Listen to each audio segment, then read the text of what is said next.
पागल की तरह मैं हरदम तुझे ढूंढता रहता हूँ पागल की तरह मैं বউ পাশে শুয়ে থাকতে অন্য মেয়েদের সঙ্গে কথা বলা কোন মেয়ে সহ্য করবে? পারবে কেউ? আজ আমি এই কথা না বলে পাচ্ছি না কাউকে। হয়তো তোমরা আমাকে অনেকে খারাপ ভাবো, আমার কিচ্ছু করার নেই, কারণ আমি একজনের সংসার ভেঙে আরেকজনের কাছে এসেছি, হয়তো এটাই হচ্ছে আমার কাছে খারাপ। সেটা তোমরা আমাকে বলো খারাপ, উপরওয়ালা আছে সে দেখে নেবে। তো কথা হচ্ছে একটাই, যে আমি আজকে কিছু কথা বলতে বাধ্য হলাম। আমি মৃণালকে ভালোবেসে বিয়ে করেছি ঠিকই, হ্যাঁ আমি মৃণালকে ভালোবেসে বিয়ে করেছি। তখন আমার বয়স ছিল 13 বছর, ওর বয়স ছিল 18। আমার ফার্স্ট দেখাতে আমি মৃণালকে ভালোবেসেছিলাম। এবার ওর লাইফে তো আমি আর ফার্স্ট ছিলাম না, কারণ ওর লাইফে অনেকেই ছিল, মানে যেটা আমি বিয়ের পরেও জেনেছি। তো যাই হোক, সেই সব বিষয় ছাড়ো। বিষয়টা হচ্ছে এই, যে বিয়ে হওয়ার পরে একই বিছানায় শুয়ে থাকার পরে সেই পুরুষ যদি তার বউর সামনে অন্য কোনো মেয়ের সঙ্গে কথা বলে, রাতের পর রাত জেগে কথা বলে, সেই মেয়ে কতটা সহ্য করবে? হ্যাঁ, কতটা সহ্য করবে বলো, কতটা সহ্য করবে? দিনের পর দিন আমাকে ঠকিয়েছে, দিনের পর দিন। আমি থাকতেও অন্য কোনো মেয়ের সঙ্গে সম্পর্ক করেছে, এমন কোনো মেয়ে নেই যে তাদের সাথে সম্পর্ক করেনি। আমি জানি, আমি এই কথা কাউকে বলতে চাইনি, কারণ আজকে আমি সোশ্যাল মিডিয়ায় এসে বাধ্য হলাম এইসব কথা বলতে। ঠিক আছে, ও আমাকে বিয়ে করেছে ভালোবেসে। ও কি করেছে? বিয়ের আগে মানুষ অনেক কিছুই করে, হ্যাঁ ওর লাইফে অনেকেই ছিল, অনেক কিছু করেছে, কিন্তু বিয়ের পরে প্রত্যেকটা মেয়েদেরকে ও ঠকিয়েছে, প্রত্যেকটা মেয়েদেরকে। ওই মেয়েরা যদি এখন এই ভিডিওগুলো দেখে, হয়তো তারা জানবে ও রিয়ার সাথে সম্পর্ক করেছে না বলে, যে ওর বিয়ে হয়নি, ওর বাচ্চা কাচ্চা নেই। রিয়ার সঙ্গে অনেক বছর ধরে সম্পর্ক করেছে। তারপর হচ্ছে কল্পনা নামে একটা মেয়ে, হ্যাঁ অনেক মেয়েদের সঙ্গে, সেটা মানে বলে শেষ হবে না এখানে। যেহেতু আমি খারাপ, অসুবিধা নেই, আমি খারাপ হয়েই থাকি। তাইলে বিয়ে হওয়ার পরে যদি তার স্বামী প্রত্যেকটা দিন মেয়েদেরকে চেঞ্জ করতেই থাকে, হ্যাঁ, তো সেই মেয়ে কি সহ্য করবে? সেই মেয়ে স্বামীর কাছে থেকে কি সহ্য করবে? হ্যাঁ আমি সহ্য করেছি।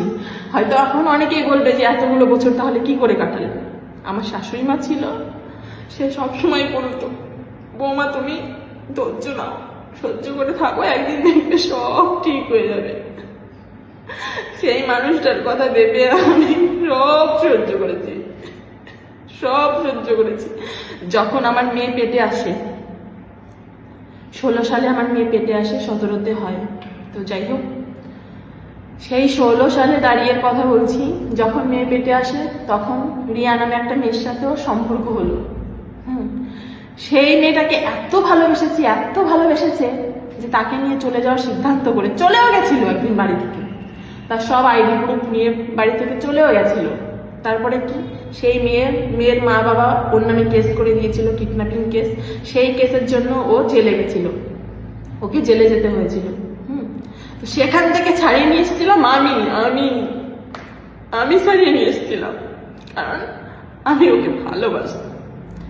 কিন্তু ও আমাকে দিনের পর দিন ঠকিয়েছে। ও রিয়ার নামে যে মেয়েটার সঙ্গে সম্পর্ক রেখেছিল, তাকে বলেছিল যে ওর বিয়ে হয়নি, ওর বাচ্চা নেই। সেই মেয়েটা হয়তো হঠাৎ করে কোথা থেকে জানতে পারে, কারণ একটা মেয়ে যখন একটা ছেলের সাথে সম্পর্ক রাখে, নিশ্চয়ই তাকে যাকে ভালোবাসে তাকে মন প্রাণ দিয়ে ভালোবাসে। তো তার বিষয়ে যখন জানতে পারে যে ঘরে বউ বাচ্চা আছে, জেনে হঠাৎ করে একদিন সেই মেয়েটা চলে আসলো। আসার পরে সব দেখলো, সব জানলো যে ওর বিয়ে হয়ে গেছে, ওর বাচ্চা আছে। তারপরেও সেই মেয়েটার সঙ্গে রিলেশন লেগেছে, তাকে নিয়ে পালিয়ে যাওয়ার চিন্তা ভাবনা করেছে, তার জন্য জেলও কেটেছে। হ্যাঁ, সবকিছু আমি সহ্য করেছি। তারপরে কল্পনা নামে একটা মেয়ে, তাকেও মিথ্যা কথা বলে ঠকিয়ে তার সঙ্গে সম্পর্ক করেছে। সেও একদিন বাড়িতে এসছে, ওদের বাড়ির সবাই জানে। হ্যাঁ, আমি ওদের বাড়ির কারো দোষ দেবো না, কারণ ওদের বাড়ির প্রত্যেকটা মানুষ আমাকে খুব ভালোবাসতো, খুব। আমিও তাদেরকে অনেক ভালোবাসি, তাদেরকে হয়তো কোনোদিনও ভুলতে পারবো না, বা ভুলতে আমার অনেক কষ্ট হবে। কিন্তু ওই মানুষটা আমাকে দিনের পর দিন আমাকে ঠকিয়েছে, দিনের পর দিন। ভালো যদি বাসতো তাহলে ঘরে বউ থাকতে অন্য কারো কাছে যেত? বলো। এখন তোমরা বলতে পারো তাহলে দীপঙ্কর কি করেছে, তাহলে আমি দীপঙ্করের কথা বলি। তোমরা এখন বলতেই পারো যে দীপঙ্কর কি করেছে, দীপঙ্কর তো ঘরে বউ রেখে তোমার সাথে সম্পর্ক রেখেছে। সত্যি কথা বলতে কি, দীপঙ্করের সাথে আমার ফার্স্ট ফেসবুকে পরিচয় হয়েছিল। আজ আজকে আমি তোমাদের সবটা বলি। লাইভে পরিচয় হয়েছিল, লাইভ করছিল একদিন, সেই লাইভে আমি গেছিলাম, সেখানে মৃণালও ছিল। এবার সেখানে ওর সাথে আমার একটা ভালো সম্পর্ক হয়, মানে বন্ধুত্ব মৃণালের সাথে আমাদের সাথে। তো হঠাৎ করে আমাদের মানে সম্পর্ক হয়, যেহেতু আমরা সামনাসামনি হই। তারপরে আমার শাশুড়ি মা দীপঙ্করকে দেখে ছেলের মতন বলেছিল মানে কি মানতো, খুব ভালোবাসতো। সেইভাবে আমাদের আসা যাওয়া, মানে ওদের আসা যাওয়া আমাদের আসা যাওয়া ছিল, বা ওর সাথে আমার একটা ভালো বন্ধুত্ব সম্পর্ক ছিল। সত্যি কথা বলতে কি, হ্যাঁ, যখন একটা মেয়ে মানুষ তার মনের কথা কাউকে শেয়ার করতে পারে না, তার ভিতরে কষ্টগুলো লুকিয়ে থাকে, যেগুলো কাউকে জানাতে পারে না, বোঝাতে পারে না, হয়তো কিছুটা হয়তো অন্য কাউকে জানানোর প্রয়োজন মনে করে।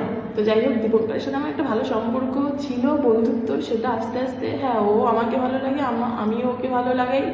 তো যাই হোক, দুজন দুজনকে ভালো লাগতো। তো সেইখানে আমি কখনোই চাইনি যে এইভাবে আমরা, মানে আমি কোয়েলের সংসারে আসবো বা এরকম। কারণ যখন দীপঙ্কর বুঝতেই পারলো যে, আর কোয়েলও বুঝতে পারলো যে আমি সত্যি, দেখো আমি তো নিঃস্বার্থভাবেই ভালোবেসেছি, ঠিক আছে, আমার মধ্যে কোনো স্বার্থ নেই, সেটা শুধুমাত্র ভগবান জানে। আমি এটা কাউকে বোঝাতেও চাই না আর জানাতেও চাই না। তো যেহেতু আমি যেটা বুঝেছি যে দীপঙ্কর আমার সাথে কোনো বেইমানি করছে না, বা আমার সাথে সেরকম মানে স্বার্থ নিয়ে আমাকে ভালোবাসেনি, সেটা আমি বুঝেই হয়তো আমি ভুল করেছি, আমি ভুল করেছি। এটার জন্য তোমরা যা বলবা বলতে পারো, অসুবিধা নেই। একটাই প্রবলেম যে একজনের বউ আছে, তো তার কাছে আমি এসেছি, এটাই হচ্ছে প্রবলেম। হ্যাঁ, এটা ভেবেও অনেকে বলতে পারো, তাহলে দিদিভাই তুমি এটা কেন করলা? দেখো, এটা করতে আমি হয়তো বাধ্য হয়েছি, তো এই বিষয়টা নিয়ে আমি কথা বলবো না, এটা তোমরা যা বলার বলো। কিন্তু যে মানুষটার সঙ্গে আমি এতগুলো বছর কাটিয়েছি, সেই মানুষটা আমাকে দিনের পর দিন ঠকিয়েছে। ওর জীবনটা তৈরি করেছি আমি আমি আমি নিজে হাতে করেছি। কিচ্ছু ছিল না ওর কিচ্ছু ছিল না, ওর কিচ্ছু ছিল না। আমি জীবনে কোনোদিন ভালো জামা কাপড় করতেই পারিনি, আমি করেছি, সব কিছু আমি করেছি। এসব কথা বলতে নেই। ওর কাছ থেকে আমি অনেক কষ্ট পেয়েছি, অনেক। ও বুঝলো না কোনোদিনও, তার কি করবো, কিচ্ছু বলার নেই। ও আমাকে দিনের পর দিন ঠকিয়েছে, দিনের পর দিন। হ্যাঁ, আর এখন আমি নিজেকে পরিবর্তন করেছি বলে এখন আমি খারাপ, অসুবিধা নেই, তাতে খারাপ হয়ে থাকি, আর কিচ্ছু বলবো না। তো যাই হোক, আমি আর কি বলবো এখানে। তোমরা হয়তো এখন আমাকে খারাপ ভাবছো, খারাপ বলছো, বলো, এতে আমার কোনো সমস্যা নেই। আমি এটাই সবার ভুল যে আমি দীপঙ্করকে ভালোবেসেছি, ওর কাছে চলে এসেছি, ওকে বিয়ে করেছি। এটাই হচ্ছে সবার ভুল, যে কেন তুমি গেলে ওরকম একটা ছেলের সঙ্গে। দেখো, আমি বুঝেছি, আমি সেরকমটা বুঝেছি বলেই আমি এসেছি। এবার যদি আমার কপালে যদি সেরকম কিছু থাকে, ঘটবে। সবই তো উপরওয়ালার দান, তাই না? সে যদি চাই, অবশ্যই সব কিছু হবে, তাই তো? আমার কপালে যদি দুঃখ লেখা থাকে, তাহলে দুঃখই হবে, আর যদি সুখ কোথাও লেখা থাকে, তাহলে সুখই হবে। তো আমি অতএব ওইসব নিয়ে কিছু বলতে চাই না। আজকে হয়তো অনেক কথাই বলে দিয়েছি। ও মানে কি বলবো, ভিডিওটা অনেক বড় হয়ে যাচ্ছে, এত বড় হওয়ার কথা না, তারপরেও আমি কি বলবো এখানে। তো ও অনেক মেয়েদের জন্য অনেক কিছু করেছে, ঠিক আছে, অনেক কিছু করেছে, অনেক, যেটা বিয়ের পরেও করেছে, বিয়ের আগেও করেছে। তো সেইখানে দাঁড়িয়ে আমার কথা বলুক না, অসুবিধা নেই, আমার কথা বলুক যে আমি কি করেছি ওর বাড়ি থাকতে। হ্যাঁ, ওদের জন্য বা ওর জন্য আমি কি করেছি, অনেক সহ্য করেছি, অনেক। দীপঙ্করের সাথে আমার ভালো সম্পর্ক ছিল, আমি বারবার করে বলেছি, দেখো আমাদের মধ্যে একটা ভালো বন্ধুত্ব সম্পর্ক, হ্যাঁ, এটা এইভাবেই থাকুক, আমরা চারজন মিলেমিশে থাকি, চারজন ভিডিও বানাই, ঠিক আছে। এইভাবেই সম্পর্কটা আমরা আগাতে নিয়ে চাচ্ছিলাম যে এইভাবেই সম্পর্কটা চলুক। ও সেটা সহ্য করতে পারলো না। আজকে ফেসবুকের যত কিছু সব কিন্তু দীপঙ্করের জন্যেই। দীপঙ্কর না চাইলে কিন্তু আমরা কোনোদিনও সোশ্যাল মিডিয়াতে আসতে পারতাম না। হ্যাঁ, ওই মানুষটা স্বাদ আমি দিয়েছি অবশ্যই, কিন্তু ওই মানুষটা চেয়েছিল বলেই কিন্তু আজকে মৃণালও এই জায়গায় আছে, আমিও এখানে আছি, আমরা সবাই এখানে আছি। তো সেইখানে দাঁড়িয়ে বলে না যে মানুষ উপরে উঠে গেলে কি বলে, গাছে উঠিয়ে দিয়ে মই কেড়ে নেওয়ার মতন অবস্থা। তো এই ব্যাপারটা হচ্ছে, কি বলবো, যাই হোক, মৃণাল যেই দেখেছে সোশ্যাল মিডিয়াতে দাঁড়িয়ে গেছে, তখন আর দীপঙ্করের কোনো প্রয়োজন নেই। হ্যাঁ, তখন ওদের সঙ্গে কোনো সম্পর্ক রাখা যাবে না, এই করা যাবে না, ওই করা যাবে না। আমি তখন বললাম, দেখো যা হয়েছে বাদ দাও না, কারণ আজকে ওদের জন্য তো আমরা এখানে, বা আমাদের জন্য ওরা এখানে, আমরা এইভাবে থাকি না, মিলেমিশে থাকি, ভালো বন্ধুত্ব হয়ে থাকি। ওর কথা হচ্ছে ওদের সাথে কোনো সম্পর্ক রাখা যাবে না। তো যেই মানুষটার জন্য আজকে আমরা এইখানে, আর তাদের সাথে সম্পর্ক রাখা আমরা বন্ধ করে দেবো? তাই এটা হতে পারে কখনো? যার লবণ খেয়েছি তার সাথে নেমখান আমি করবো, তাই এটাই ও চাই। ও এক নম্বরে স্বার্থবাজ। আমি এসব বলবো না, মানে বলতে চাই না, আর কোথাও না কোথাও একটু কষ্ট হয়, বলতে চাই না, বাধ্য হলাম। তো কি বলবো, আর কিছু বলার নেই, এটাই বলার ছিল।